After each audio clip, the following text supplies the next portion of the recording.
La pequeña virtud de la discreción. Al deber de la sinceridad del que os hablé hace 8 días, queridos oyentes, supongo habréis sabido añadir la salvedad que reclama, a saber, que no toda verdad debe decirse. Yo suscribo voluntariamente esta reserva desde el momento que se trata del bien de la persona a quien se habla. Entonces, la caridad es un límite legítimo. Pero si la verdad debiera solamente producir disgustos al que habla, entonces no siempre sería plausible callarse, pudiendo darse el caso de que fuera conveniente decir la verdad aunque redundara en perjuicio propio. Queda por entendido que jamás se debe hablar sin discernimiento, y el arte de discernir que deba decirse en cada caso, así como la forma de expresarlo, constituyen el objeto de la virtud de la discreción. Virtud muy pequeña en sí, pero que contribuye poderosamente a la paz del hogar. La virtud de la discreción consiste, en primer lugar, en no querer enterarse de todo y, en segundo lugar, en saber callar. Lejos los indiscretos que pretenden enterarse de las cosas en presencia de todos y que meten a uno en un aprieto con preguntas sobre materias que nada les interesan. Es de todos sabido que no estamos obligados a decir la verdad a los que no tienen derecho a saberla y que podrían hacer mal uso, además de la respuesta que se les diera. El curioso intempestivo no tiene por qué quejarse si habéis eludido su pregunta con disimulo o bruscamente. Cada familia tiene su historia, sus proyectos, sus secretos que puede ocultar a la curiosidad de esta clase de ladrones que son los indiscretos. Mas he ahí un caso más delicado. ¿Por ventura pueden existir secretos entre los miembros de un mismo hogar? Y yo contesto que cada uno viene obligado a respetar la vida privada de los demás y a no intentar forzar su acceso. Por supuesto que cuando un jefe de familia es médico o abogado, está rigurosamente atado por el secreto profesional que nadie debe tratar de descubrir. Convenido también que una esposa, por mucho que ame a su marido, tampoco está autorizada a revelarle la confidencia de una amiga que se ha dirigido a ella para pedirle consejos sobre un asunto muy íntimo. Así como no podríamos disponer de una cantidad que nos hubiera sido entregada en depósito, del mismo modo el secreto que nos han confiado no nos pertenece, sino que es propiedad de la persona que nos lo ha comunicado. No tenemos derecho, en manera alguna, a divulgarlo. Los padres pueden tener secretos para sus hijos ya mayores, mas puede ocurrir también a la inversa, lo que requiere mucha táctica por parte de los padres. En los críticos momentos que atraviesa a veces la juventud, no hallarán mejores confidentes, más atentos y más solícitos que sus propios padres.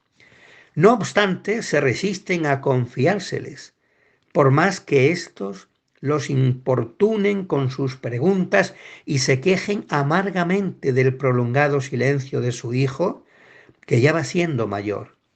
Yo le diría a éste: vamos, hijo, no te pongas cabizbajo, anímate y ve a alternar con los demás en las conversaciones de sobremesa familiar. Y a los padres los amonestaría diciéndoles: vuestro hijo está melancólico y aburrido. Vuestra intuición no puede engañaros. Algún secreto debe de tener. Que vuestro afecto sea a la vez vigoroso y paciente. Una pregunta demasiado directa podría encerrarle en su mutismo. Aguardad, una sola palabra le descubrirá luego. No les sofoquéis de momento, pero cuando os halléis frente a frente, a solas con él, preguntadle suavemente el significado de aquella palabra.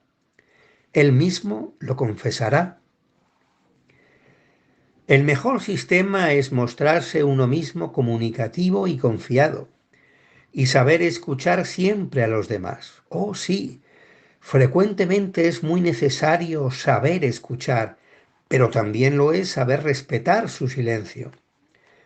La confianza que los demás nos dispensan está en relación con nuestra discreción. Es necesario añadir que si las confidencias no se buscan, es desde luego un deber de justicia reservarlas celosamente para sí. Esto nos conduce al segundo aspecto de la virtud de la discreción: no decir inconsideradamente todo lo que uno sabe. También en este aspecto se nos presentan múltiples ocasiones de practicarla todos los días. Los antiguos habían representado la discreción como una diosa. La hicieron con los labios sellados y fue colocada en el templo de la alegría. Esto es muy instructivo y nos da a conocer que la discreción lleva consigo la recompensa. Mucho hablar molesta, dice un refrán. En cambio, podemos felicitarnos ordinariamente de haber hablado poco. Dice el apóstol Santiago que el que es capaz de dominar su lengua ya es un hombre perfecto. Reconoce que esta clase de mortificación no es cosa corriente. Este era, al parecer, del autor de la imitación de Cristo. Más de una vez, confiesa, me arrepentí de no haber guardado silencio. Ciertamente en las conversaciones familiares está permitido cierto abandono. Uno puede decir con libertad lo que piensa, aunque haya que pensar antes de hablar. Además, aun tratándose del seno familiar, no siempre resulta agradable oír hablar sin ton ni son. Por sí solo es ya causa de satisfacción el placer de hallarse reunidos todos los miembros, mientras cada uno va prosiguiendo su ocupación personal. Uno la lectura, otra sus labores, aquel sus estudios, etcétera, etcétera. Acompañarse, descansar, trabajar juntos, ya uno de los goces de la amistad, mucho más profundo cuando el sosiego no está turbado por conversaciones sin ningún interés. Sin embargo, lo corriente, especialmente en familia, es que se hable. En este caso, la primera precaución que debe tomarse es guardarse de repetir cuando se ha oído fuera, antes de haberlo confirmado por sí mismo. Es natural que cuanto más inesperada, rara o picaresca sea la noticia, haya más prisa o se tenga mayor interés en comunicarla y comentarla. Cuidado con la buena reputación del prójimo. Decís, no hay humo sin fuego, no lo aseguréis demasiado pronto. En los relatos suele haber más humo que fuego. Esta palabra satírica, diréis, no es del todo mala. ¿Es esta la opinión de aquel a quien constituís víctimas de vuestras bromas? El aguijón de un mosquito es más delgado que un cabello. Sin embargo, su picadura molesta mucho.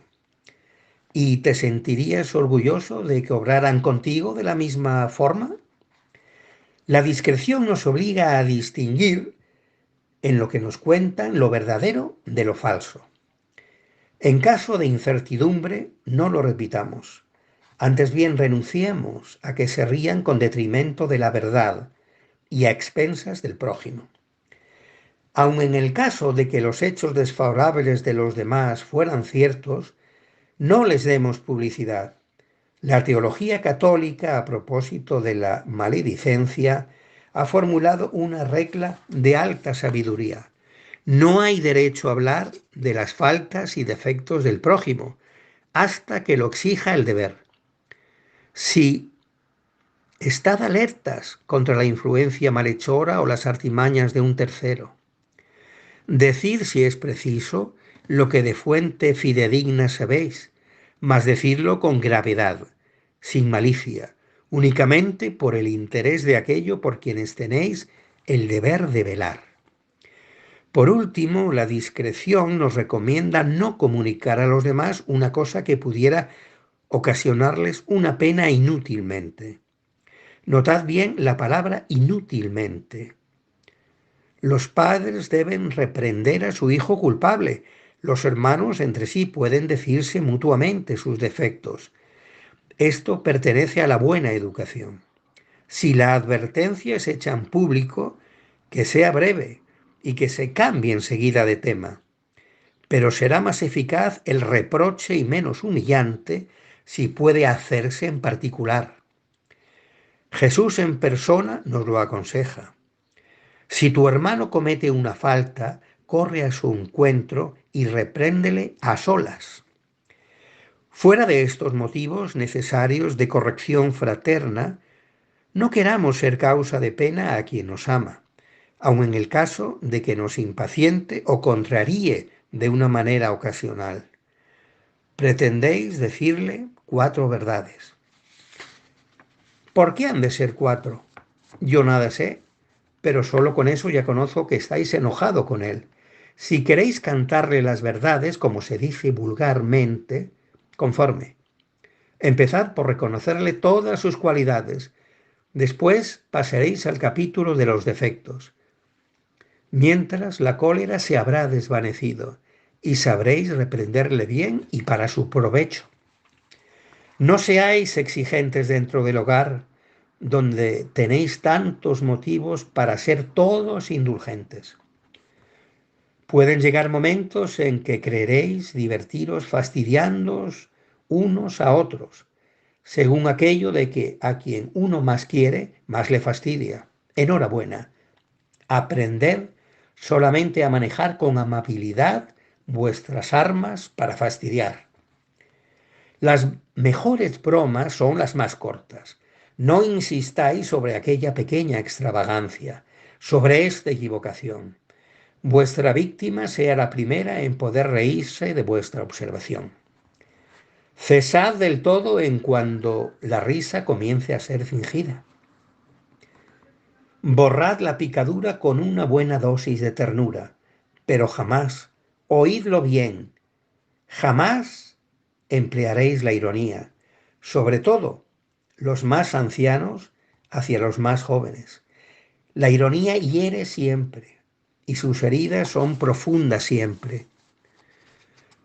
Vosotros diréis en tono de exclamación: mi prima Berta siente una necesidad incoercible de cantar y la pobre canta muy mal.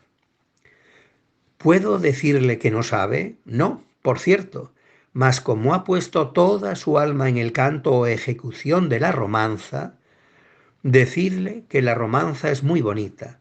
Con eso no mentiréis, ni ella podrá resentirse. Después de todo, su inocente manía os habrá divertido un poco. Así todo el mundo estará contento. El mundo, ya sabéis que se divide en 2 categorías.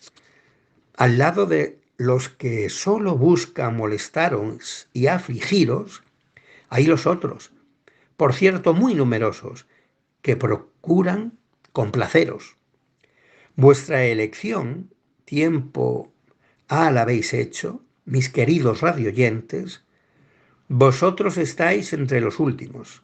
Esto es lo que os facilitará resolver, mediante la discreción deseada, los casos de conciencia que acabo de poner a vuestra consideración, con igual respeto a la verdad y a la caridad.